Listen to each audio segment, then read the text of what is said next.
Nice. Hey, what's up everyone? This is Target Focused Life. My name is Steve, and today we're taking a look at the Browning Maxus II Wicked Wing. So if you're looking for a detailed and in-depth review, you've come to the right place. Let's go.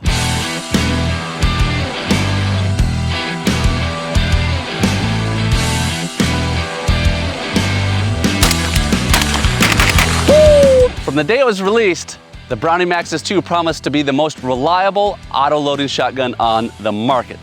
That's a pretty big claim. Today we're gonna put it to the test. I got plenty of target loads to shoot through this. It's a 3.5-inch gun, so we're gonna see how it handles target loads, see how reliable and consistent this gun shoots. Browning also touts it as being extremely light recoil, light shotgun, fast shooting, which this is run by a gas system. Browning's known to make fast shooting guns. Browning also manufactures Winchester, the SX4, a gun I'm very familiar with, which is extremely fast, and a lot of the same internal working components, similar gas systems, but two very different guns. Let's get into the specs right off the bat. We're looking at this gun in particular, which is the Wicked Wing, which looks pretty darn sweet, I might add. It's got burnt bronze Cerakote finish, both on the receiver and on the barrel. Look at those graphics there. And then it's got camo stock and forearm. But anyways, I'm gonna get more into the ergonomics, the look and feel in a little bit. I got a little overwhelmed there for a second, just admiring this shotgun. Let's talk specs. This shotgun in the 28-inch barrel comes in at 7.2 pounds. So it is a fairly light 12-gauge shotgun, which I love light guns, especially light guns that are light recoiling, which we're gonna dig into that a little bit later and see how light the recoil is on this gun. Of course, they have the Influx recoil pad that's supposed to help with recoil, gas system that helps with recoil. I'm excited to shoot it. Other specs we wanna look at is length of pull. The length of pull is 14 7/16 inch right out of the box, but that can be adjusted. If you see here, it's flat, right? So this flat piece can actually be cut down up to 3/4 of an inch. So if you need a shorter gun, it can actually be cut down. Now Browning does recommend that that is done by a gunsmith. It's not a super simple task. I think if you're very competent, something you could probably handle. Otherwise, if you want to make it longer, it does come with spacers. You can take off the Influx recoil pad, put the spacers on, and make the gun longer to fit you. Out of the box, this fits me pretty well. I would probably put one more spacer in it to make it fit me a little bit better. Drop at comb is 1 3/4 and drop at heel is 2 inches. That also is adjustable with spacers, or shims they call them. You are able to adjust the drop at comb and also the cast, so there's some options for you there as well. This specific model is in 28-inch barrel. It's a 3.5-inch chamber, which if you prefer to shoot 3.5-inch shells, there you go. I'm not big on 3.5-inch shells, but hey, to each their own. This is able to shoot them if you shoot them. It goes without saying, but the intended purpose of this gun is waterfall hunting. Could also be a great gun for target shooting if it reliably shoots these light target loads the way that Browning says it should. This shotgun has Invector Plus choke tubes and comes with this really cool looking goose band choke tube in modified. I'm not sure if people are gonna love that actually for goose hunting, just because it's sort of shiny. It does have kind of a matte finish, but I think it's a little bit shiny. What do you think? Would you use that for goose hunting, or would you prefer more of a matte finish or a darker choke tube that's not gonna bounce sunlight back at the birds? Let's take a look at the ergonomics, the look, the feel, the function. I think the Browning Maxus II shines in this category. Just holding onto the gun, it feels good. These inlaid rubber grips on the forearm and on the stock feel great. Like this gun is going nowhere in your hands. Solid grip, nothing's too big, nothing's too small, fits well in my hands. I also love the Soft Flex cheek pad. That feels great right up to your face. As you know, when you're shooting a shotgun, you want to keep a solid cheek weld. If this thing's rubbing on your face, bouncing, it's soft, but it allows your face to slide. I really like that. When it comes to the controls, I think Browning did a great job with this. They have the oversized bolt release, which is important to me. I don't want to be struggling to find it. I don't want to be struggling to push it. I don't need to look. I can slap my hand on there, find it, and close it with ease. Same thing with the bolt handle. And I like how it automatically locks back. Not all shotguns do that. Some you have to depress a little lever for it to lock back, especially inertia guns, some gas guns. But this one operates so well, very familiar to me because it's similar to the SX4. The safety right here, very easy to push when you're at rest here. And look at this oversized trigger group. It's very long. Easy to get a glove in, easy for movement. I like that a lot. They also did something pretty neat here, and they made this ramp on the trigger guard. This ramp is supposed to allow you more room and ease of loading. In fact, let's give it a try. See this ramp? You can actually slap the shell against it and go right in. Honestly, I don't know how big of a feature that is because I'm not gonna come back here to put my shell in. I'm gonna just go straight like that. The trigger guard is at least not getting in the way. Another cool feature of the Browning Maxus II is the speed load. You can go from like that and it's right in, but you gotta let it slam. You can kind of get it to catch if you don't just slam it in, but if you just slam it in and let it go, it's right into the chamber. Another really cool feature, again, I find it faster. If I'm empty, I grab a shell, it's in, and then I'm loading to the bottom. I don't know that I would necessarily use that, but I know there's a lot of people that are gonna like that feature. Comment below, let me know what you think of that speed load feature to go direct from the magazine into the chamber, just like that.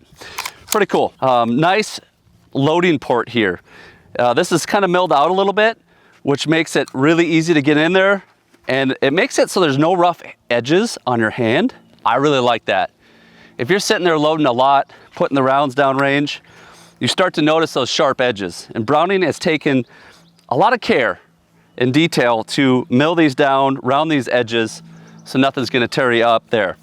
Another big thing that I'm noticing right away with this Browning Maxus II versus the Browning Maxus is the forend cap. There is one. Remember, Browning Maxus had that kind of goofy looking front end that had its purpose, but it had its downsides as well. Downside was you could not remove it. You couldn't put a magazine tube extension on. Now with the Browning Maxus II, you can. So if you're gonna get out and do any snow goose hunting, if you're gonna do any exhibition shooting, which I don't know why you'd do that. I thought I was the only one crazy enough to do exhibition shooting, but if you wanted to, you could. You now have the option with the Browning Maxus II. As far as balance of the shotgun, I think it feels great in the hands. I think it feels well balanced.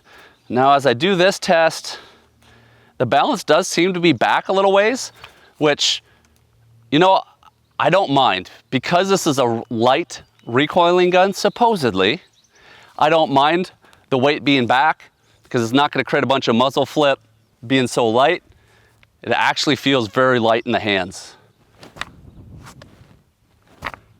Mounts well, feels well. Lastly, we're gonna take a look at the trigger pull, and for me, this is big. Having a nice, crisp trigger that's not too heavy is a big deal for me. Browning has what's called the lightning trigger. It's supposed to be a crisp trigger with little travel, but we're gonna check the trigger pull, put it on fire. The gun was cleared, we double checked that. 5 pounds, 8.2 ounces. So that's actually surprised me. That's a little heavier than I thought. Let's try it again. 5 pounds, 13.1 ounces. One more. 5 pounds, 7.6 ounces. So if we enter that, we're looking at an average of about 5 pounds, 9 ounces. So not a terribly heavy trigger, but not super light either. I'm gonna give it some trigger pulls, just dry firing to see how I like it, how it just feels. Eyes closed, I'll mount up. I can definitely tell it's a little heavier than some. It's not a super heavy trigger, but it's crisp. It feels good. Little travel, crisp trigger. You know what? I like it. I think it's a good trigger. I would not complain about the weight at all. I don't think most people shooting a shotgun are gonna notice the difference between a 4 and a 5 pound trigger. Ergonomics, hard to beat this gun. Awesome. Awesome job, Browning. Looking at build material and build quality, it's great. I mean, honestly, from what I can see, it's a composite stock. They got the rubber grips, right? One thing I really love is the nickel Teflon bolt bolt slide, the loading ramp. Several pieces are nickel Teflon coated. And when I cleaned this gun, I put some rounds through it, then I brought it back in. I cleaned it the way I like to clean guns. Cleaning that nickel Teflon was super easy. Like, it was so easy to clean, and it's supposed to add to some lubrication of the gun too, help everything slide a little bit easier. So big fan of that. Cerakoted barrel, Cerakoted receiver, gonna help with longevity of the gun, help you keep from rusting or having issues there. Build quality, I'm looking at, is there any wiggle to the forearm? Does everything seem solid? Everything comes together and meshes well. There's no gaps, there's no humps. As I run my finger here, I'm a stickler for that. I hate when I can feel a hump there. Build quality looks great. I'm really happy with this gun, and at a price point, MSRP of $2,069.99, you would expect it to have great build quality, and Browning has lived up to the price point there. Let's break this bad boy down. I'd like to take a look at how easy guns break down for cleaning, maintenance. Cleaning is a big thing, especially on a gas gun. They do tend to get a little bit dirtier because they're recycling that gas from the action. But you can still get a lot of rounds through a gun, a lot of fun without cleaning it, but they work best when they're clean. It's just no doubt about it.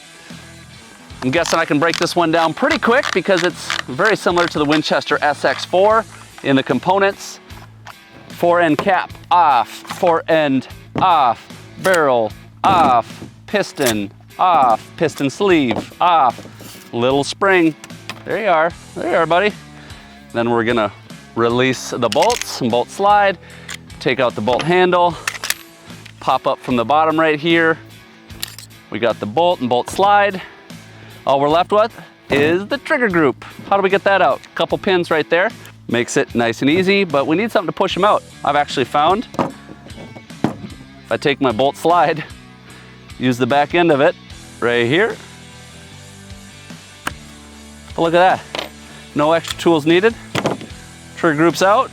We are ready to clean and service this. Would you like to see me make a video about how to clean a semi-auto shotgun? What steps I take to clean guns? Make sure they're ready to go? Comment below, let me know. Also, I'd love to know, would you like to see some comparison videos? Like the Browning Maxus II versus, you fill in the blank. Comment below what you'd like to see. Let's put this bad boy back together.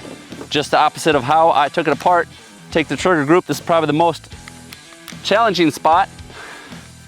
Just to make sure your holes are lined up. There we go, that one's clipped in. Sometimes it helps to visually check. I'm gonna get my bolt slide again, use this tail. There we go, perfect. Put the bolt in the bolt slide, drop it in the receiver. Now I gotta make sure that that bolt tail goes into the plunger. Hit the bolt release, that operates well. We're good to go there. Reverse order. Spring, piston sleeve, piston. Okay, that's locked on. One thing that Browning has done with their forearm is there's little tabs in the forearm that lock into the receiver. Kind of hard to see there, but little tabs locks into the receiver. That keeps that forearm from having really any wiggle to it. It's solid. I really like that. Putting the fore-end cap on. We're ready to get back shooting. Now we're gonna do some shooting. I have the Federal Top Gun 1 1/8 3-dram 8-shot. And I like to shoot target loads because I figure this gun's made for waterfall. If it can shoot these light target loads, guess what? It's gonna be able to shoot the heavier hunting loads. Guaranteed. Let's just go to the shoulder. See how it does from the shoulder. Okay, no problem from the shoulder. Put 3 more through it. You know, most people do shoot from the shoulder. I just like to do from the hip and over the head because it kind of gives me an idea of how reliable it is. Yeah, from the shoulder, pretty reliable, but it's not as reliable as some potentially if it doesn't shoot from the hip that well. If it doesn't shoot over the head, there's other guns that will. Okay, shot from the hip just fine there. Try it one more time. I like it. If this was a normal 3.5-inch gun, I wouldn't say anything, but Browning claims that this is the most reliable autoloader on the market, so it ought to be able to shoot with the gun over the head and cycle, but it's not. Maybe after break-in period, I probably only have 100 rounds through this gun, but it is shooting from the hip now, right? Ooh, but now it's not. Part of the reason, I just went to one hand. I'm not stabilizing the gun as well with one hand. Without that stabilization, it's the same concept as shooting over the head. I'm not stabilizing the gun as well. It doesn't cycle as well because it relies on something firm here to keep it from bouncing back. If it bounces back, if it's allowed to bounce back, it's not gonna recoil nearly as well, or it's not gonna cycle nearly as well, I should say. But back to the shoulder. Ooh, there we go, that was faster. Now we're picking up speed. There's no better way to see if this gun is actually a fast cycling gun than speed shooting 3 clays. It's me against the clock. Let's see how it goes. 3 clays on the clock. That one felt pretty good. Let's check it out. 136, not super fast. Let's pick up the speed a little bit. A 131, first shot was a .89. That kind of seems to be where I'm at with this gun. Let's see if we can get just a little bit faster. All right, ladies and gentlemen, I want to get in the 1.2s, 1.2 something. Let's run this Browning Maxus, get target focused. Woo, boy! Come on. What did I say? I wanted to get in the 1.2 something? 1.29. I got in. That's where I'm at, guys. I mean, I could keep busting rounds, but that seems like that's where this gun's shooting. 3.5 inch has a 1/2 inch more travel than a 3-inch gun. If you took this same gun and made it a 3-inch model, I bet I could shoot it even faster. But it's fast. It is fast, light recoiling. I've really enjoyed shooting this gun. I think Browning did a great job. Definitely worth checking out if you have the budget for such a gun, the Browning Maxus II Wicked Wing. Hey, thanks so much for watching. Hope you enjoyed the video. Remember, guys, whether you're in the field or in life, it's only the targets that you're laser focused on that you're gonna hit. So live target focused. See ya.